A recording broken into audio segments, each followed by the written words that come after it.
Hi friends, మరో మంచి funny కథానిక దొరికింది ఇవాళ స్క్రిప్ట్. మరి వెంటనే చదవడానికి, మీరు వినడానికి, హ్యాపీగా ఉండడానికి వినిపిద్దామని వచ్చేసింది మీ అభిమాన హిమబాల. వింటూనే ఉండండి హిమబాల జోక్స్. ఇక్కడ హ్యాపీనెస్కి నో ఎండ్.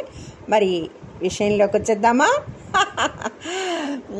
మరి ఏంటంటే, లైఫ్ పార్ట్నర్తో వాకింగ్ ఎలా ఉంటుంది అనేది సరదాగా మరి చూద్దామా, విందామా? మరి జాయిన్ అయిపోండి. బూట్లు వేసుకొని సాయంకాలం నడకకి సిద్ధం అవుతుంటే మా ఆవిడ, ఈరోజు నుంచి నేను వస్తా మీతో వాకింగ్కి, డాక్టర్ గారు నడవమంటున్నారు, పైగా ఈరోజు దశమి, మంచి రోజు అంది. శుభం రామరి అన్నాను. సరే, ఇద్దరం బయలుదేరగానే రోడ్డు మీద ఆడుకుంటున్న మా మనవడు నేను కూడా వస్తాను అని వెంటపడ్డాడు. వీడిని తీసుకువెళ్తే బాగానే ఉంటుంది, కానీ 4 అడుగులు వేయగానే ఎత్తుకోమంటాడు. మనం వాడిని మోస్తూ ఎక్కడ నడవగలం అని ఆలోచించి, నీకు చాక్లెట్ తెస్తా, ఇక్కడే ఆడుకొని సర్ది చెప్పి బయటపడ్డాడు. సరే, ఏదో పిజ్జా పార్టీ మాట్లాడుతూ నడుస్తూ పక్క కాలనీలోని శివాలయం దగ్గరికి వచ్చాము. శుభమా అని మొదటి రోజు నడక మొదలుపెట్టాం కదా, గుడిలోకి వెళ్ళి దర్శనం చేసుకుని వెళ్దాం అంది. వెళ్ళొచ్చు, కానీ ఈ బూట్లు అన్నీ ఇప్పాలి, మళ్ళీ వెయ్యాలి, నడక అయ్యాక ఇంటికి వెళ్ళి స్నానం చేసి ఫ్రెష్గా వద్దామే అన్నాను. అపచారం, దర్శనం అనుకున్నాక వెళ్ళకపోతే ఎట్లా? ఏం పర్లేదు రండి అంది. సరే, బూట్లు విప్పి కాళ్ళు కడుక్కొని గుడిలోకి వెళ్ళాము. దర్శనం అయ్యాక మా ఆవిడ ఫ్రెండ్ కనపడితే ఇద్దరు పిజ్జా పార్టీ కబుర్లు మొదలెట్టేశారు. 10 నిమిషాలు అయ్యింది. చిన్నగా దగ్గి ఇంకా బయలుదేరదాము అని మా ఆవిడకి హింట్ ఇచ్చాను. రెస్పాన్స్ లేకపోతే ఇంకో 2 సార్లు తగ్గితే మా ఆవిడ వినిపించుకోలేదు. ఆవిడ వినిపించుకోకపోగా ఆ ఇంకో ఆవిడ నాకేసి అసహనంగా చూసి, ఏమిటి అన్నయ్య గారు దగ్గుతున్నారు, ఒంట్లో బాగాలేదా అంది. మా ఆవిడ, అదేమీ కాదులేండి, నేను ఎవరితో అయినా 4 కబుర్లు మొదలెట్టగానే అలా ఆటోమేటిక్గా దగ్గు వచ్చేసి అలా ప్రోగ్రామ్ ఫీడ్ చేసుకున్నారు బుర్రలో అని నవ్వుతూ లేచి బయలుదేరింది. దారిలో ఆవిడకి మనవరాలు పుట్టిందిట. ఆ పిల్లకి మెడలోకి గొలుసు చేయించిందిట. అలాగే తను కూడా పాత గాజులు చెరిపించుకొని కొత్తవి చేయించుకుందిట. మా ఇంటికి రండి, మనవరాల్ని చూద్దురుగాని అంటూ ఆ కబుర్లు చెప్తోంది. మీరు ఒకటే కంగారు పెట్టేస్తారు, శాంతం విననీయకుండా అని చిరాకు పడింది. వాకింగ్ కబుర్లు బద్ధ శత్రువులు, నీకేది కావాలో డిసైడ్ చేసుకో అన్నాను. రేపు ఒకసారి వెళ్ళి రావాలి వాళ్ళ ఇంటికి, దానికేం, నిక్షేపంగా వెళ్ళిరా. ముందు పాపని, తర్వాత ఆవిడ గాజుల్ని చూసిరా, అంతేగాని ఇంటికి వచ్చాక బంగారు గాజులు సినిమా చూపెట్టక నాకు అన్న ముందు జాగ్రత్తగా. సినిమా వద్దంటే పోనీ చేతికి గాజులు అందమా అనే పాట పాడుతాలేండి అంది నవ్వుతూ. ఇలా నడుస్తుంటే మా కూరగాయల దుకాణం కనపడింది. షాప్ని చూడంగానే, అయ్యో రామా, రేపు పొద్దురికి కూరలు లేవు, ఓ 2 తీసుకెళ్దాం అంటూ ఆవిడ షాప్లోకి దూరింది. ఏం సార్, అమ్మగారిని కూడా తీసుకొచ్చారు అంటూ నవ్వాడు, పలకరించాడు కూరలవాడు. ఫోన్ చేసి చెప్తే పాపం కూరలు ఇంటికి తెచ్చి ఇచ్చేస్తాడు, కానీ 4 చెప్తే 8 తెస్తాడు. ఇలాగా, సార్ ఈ వంకాయలు చూడండి నవనవలాడితే ఎంత బాగున్నాయో, అలాగే బెండకాయలు చూడండి నూగు కూడా లేదు, సొరకాయ చూడండి గోరు గిచ్చితే వేలు దిగిపోతోంది కాయలోకి, అన్నంత లేతగా ఉందని చెప్పాడు. చిక్కుడుకాయ వంకాయ కాంబినేషన్ బాగుంటుంది అని తెచ్చాను, కాకరకాయలు మంచివిట ఒంటికి. ఇలా సాగుతుంది వాడి మాటల ప్రవాహం. మనం ఏమి తినాలో కూడా వాడే డిసైడ్ చేసేస్తాడు. సరే, ఏవో 2 కూరలు కొని ఆ కూరల అబ్బాయి ఇచ్చిన గుడ్డ సంచిలో వేసుకొని బయలుదేరబోతుండగా మా ఆవిడ ఇంకో లిస్టు చెప్తోంది ఆ కుర్రాడికి. పండుమిరపకాయలు, ఉసిరికాయలు రావడం లేదా మార్కెట్లోకి, కనపడితే ఈసారి తెచ్చిపెట్టు, నోరు చచ్చిపోయింది, పచ్చళ్ళు పెట్టు అని ఈయన ఒకటే నస అని నా మీద ఒక అభాండం వేసేసింది.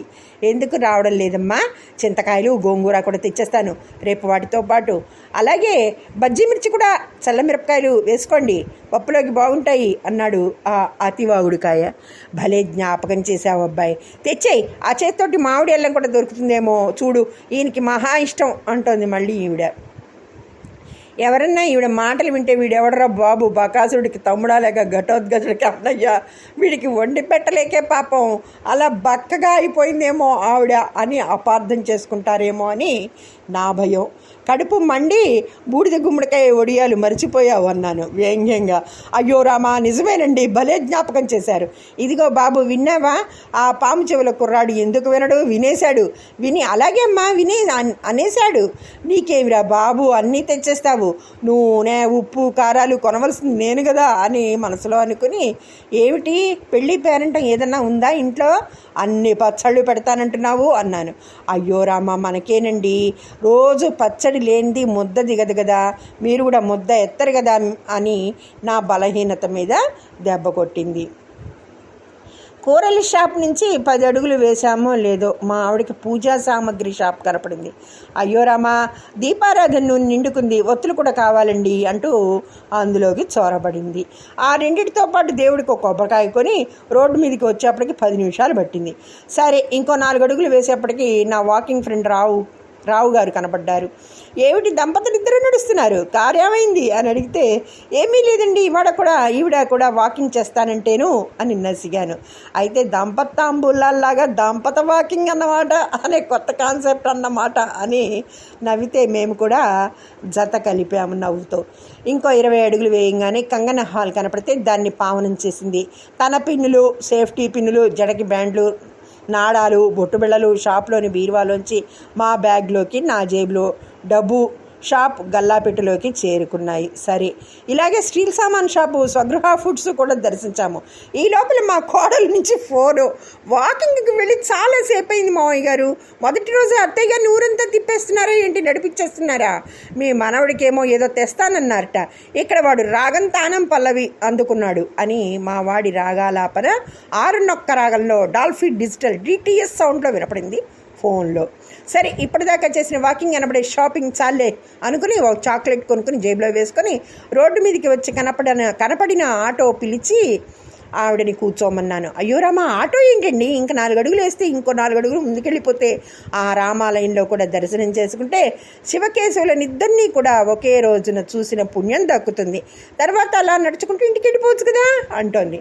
కానీ అలాగే వాకింగ్ చేసుకుంటూ కొంచెం ముందరికి వెళ్తే 2 పెను ప్రమాదాలు. వరమహాలక్ష్మి సిల్క్స్, దాని పక్కనే డబ్బులు ఊరికే రావు అనే గుండాయిన లలితమ్మ వారి బంగారపు కొట్టు రూపంలో ఉన్నాయని ఇప్పుడు దాకా షాపింగ్కి నెల పెన్షన్ అయితే అటువైపు వెళితే ఏడాది పెన్షన్కి కాళ్ళు వచ్చినట్లే అని చెప్పలేక, శివకేశవుల గుళ్ళు చూడాలంటే చెప్పు, యాత్ర స్పెషల్ బస్ ఎక్కుదాం, ఇంట్లో మనవడు తీస్తున్న రాగం వినపట్టం లేదా అన్నాను. ఎక్కడికి సార్ అని ఆటో ఆయన అడిగితే, మా ఇంటి అడ్రస్ చెప్పు బాబు, మెయిన్ రోడ్డు మీద నుంచి కాకుండా కాస్త చీకటిగా ఉండి రోడ్డు మీద ఉన్న షాపులు ఏవి కనపడకుండా ఉండే సందుగొందుల్లోంచి పోని అని చెప్పి ఆటో బయలుదేరగానే అమ్మయ్యా అని అనుకొని వెనక్కి వాలాను. ఇదండి మరి లైఫ్ పార్ట్నర్తో, వైఫ్తో వాకింగ్. బాగుంది కదా? మరి మీరందరూ కూడా ట్రై చేస్తారేంటి వైఫ్తో వాకింగ్? అందరూ సరదాగానే వేసుకోండి. ఇక్కడ హ్యాపీనెస్కి నో ఎండ్. మళ్ళీ జోకులతో మళ్ళీ కలుసుకుందాం. మీ అభిమాన Himabala. Thank you very much.